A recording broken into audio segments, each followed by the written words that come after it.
Hello everyone, how's it going? So I've beaten Directive 8020 4 times to get a good idea of what the story and everything of this game provides. And I'll say it's pretty good. If you're into sci-fi horror, which is one of my favorite genres of all time, I'm a huge fan of John Carpenter's The Thing. Dead Space is one of my favorite games of all time. And I would say this game really scratches the itch. It has compelling characters, good narrative, and it ends on a solid note. Like, it's not the best game out there, but for a sci-fi horror narrative driven game, it hits all the right marks. Now, I'm going to try and keep this as spoiler free as possible, but for the most part, it follows the traditional supermassive formula. No matter what actions you take, no matter who dies, the story will keep going forward until either everyone is dead or you reach the end of the narrative. You have 6 characters here in total, each with their own specializations, each distinct elements, characteristics, and skills, and each one of them will change or alter their personality based on your actions. Of course, you can input different choices, but there are traits that they develop over the course of the adventure depending on those choices, which can lead to default answers if you're not careful. For example, the military doctor Cooper, if you make her into more of a rogue agent, she will be more inclined to have decisions that are more more out there than by the numbers that are restricted to the book. And you see this for a variety of characters. Of course, you do have critical decisions that will determine the fate of these characters. They can die at any time, especially during profound moments. But for the most part, the game does signal in a way of what moments are unkillable in a way, because you do have flashbacks and you have the ability to play certain sections that appear later on in the game. So by the time you get to those sections, you know the character is going to survive. They kind of bite themselves in the foot in a lot of ways in this game. The number one way they do that is the collectibles, and I was actively getting all the collectibles as I played during my first playthrough, and they're much more lenient here than in other games that they've had, mainly because they're only regulated to certain open exploration sections. I said open worlds, open exploration sections, and for the most part, you are able to access those areas regardless of who lives and dies. There's only one section that I know of that you don't get access to, and that's if you have the commander become much more rigid in his decision making. But if he's much more lenient, he won't be as restrictive and you'll gain access to that area. But other than that, I had free reign for most of the open-ended sections and was able to collect all the items. And they also have a helpful collectible guide to show you where the items are located. I also have a guide if you need that for my main channel.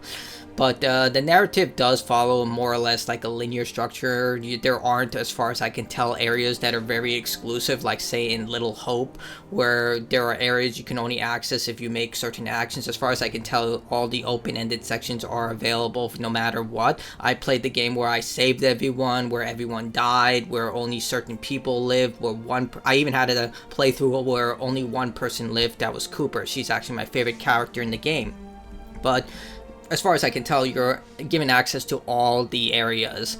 As for the story, the way that it's developed is through a flowchart system. If you played Detroit Become Human, you're aware of this. Basically, they'll show you each of the possible routes that the story can take based on your actions, and they give you some help of how you can get those actions. They'll say this amount of crew needs to survive, this person needs to do this. Some are a little more cryptic than others, but for the most part, you can figure it out if you're astute enough. But there are lenient options. Like in older supermassive games, they tend to just keep going forward, and if you miss something, you have to replay the entire game. There are accessibility options here, and they remove the kind of token system where you could rewind actions. Instead, here, you could rewind actions at any time if you want that. There are multiple ways you can play the game. You can play the game raw with none of that, or you can play it with those accessibility options, which allows you to reset certain actions back to that previous action. You also have options to limit QTE events, which I think is a big help, because there are Look, I expected QTE events. This is a supermassive game, but sometimes they go way too overboard with them. You can make it that it's a single input press, or you can make it that it's less of them.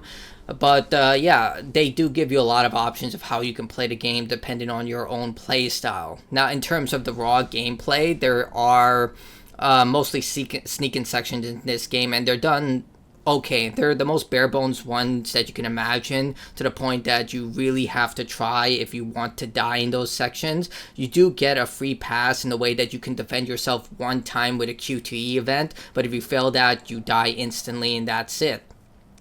As for the story itself, I'm trying to keep this as limited as possible. I think the best way I can explain this for people who are worried with games like Man of Medan and Little Hope, this is a full-on monster movie. It's an an alien comes and it's trying to kill everyone. I won't go further than that, but it is at its core like John Carpenter's The Thing with a mix of Halo with The Flood. Like, it's not one-to-one with that alien, but you see a lot of resemblance between the two, but they do make it their own. It's well done and crafted, especially with the lore of this game.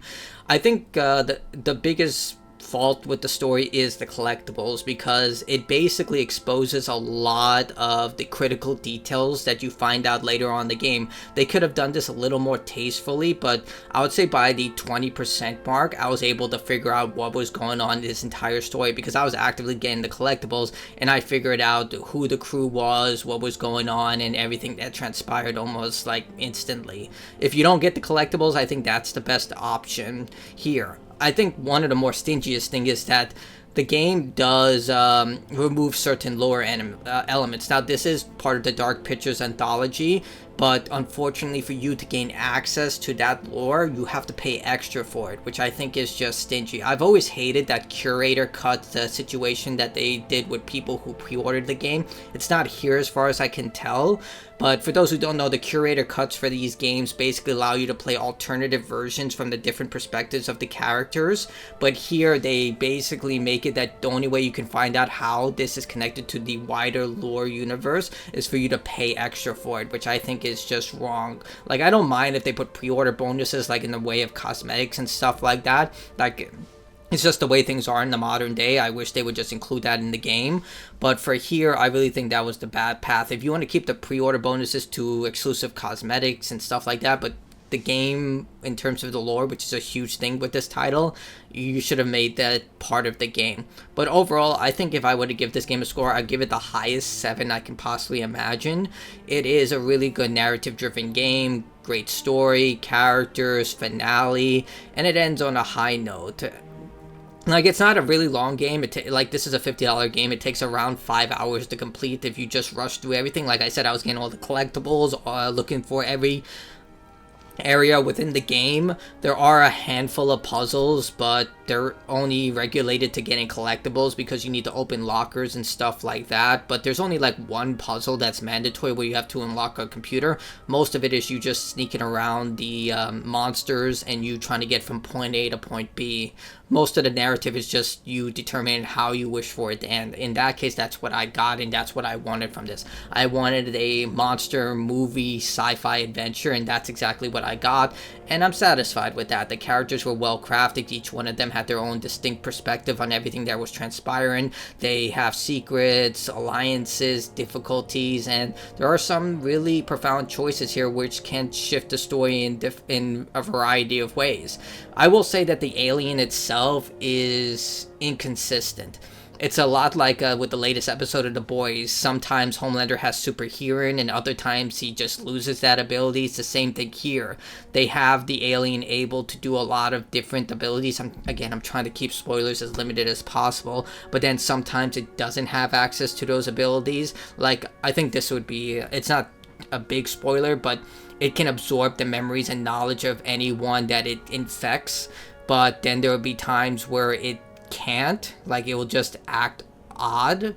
And considering that the creature can literally like telepathically communicate with other forms that it has throughout the ship, but other times it can't. Like, it's such an OP power if you think about it. Basically, it's able to see and communicate with everything around it like a hive mind, but then there are times where you're just like, this thing is trying to kill everyone here.